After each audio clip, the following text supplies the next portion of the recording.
এই ছিল বিষ্ণু ইসা ইসলামের আদালতের নমুনা। আপনি যদি সাইয়েদনা ওমরে ফারুকের জীবনের দিকে তাকান, এমন কঠোর, এমন বীর সেনানী ছিলেন।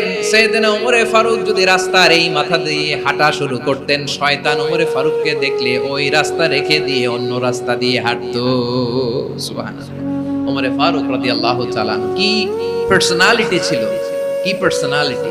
আমাদের এলাকায় ছোট বাচ্চারা রাতে ভাত খেতে চায় না, আমার মেয়েটাও খেতে চায় না। এই এটা দিব, ওইটা দিব, আজকে মাহফিলে আসার সময় বলে দিছে লিস্ট করে এটা এটা আনতে হবে।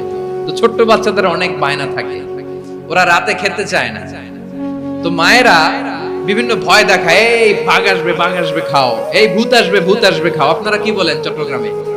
ভূত, ভূত, ভূত আসবে, বাঘ আসবে, খাও খাও খাও, তাড়াতাড়ি খাও। তো বাচ্চারা এগুলো শুনে ভয়ে খেতে শুরু করে।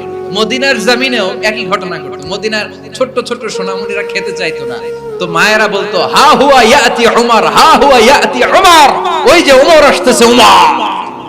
ওমরে ফারুকের কথা শুনলে বাচ্চারা একেবারে ঠান্ডা।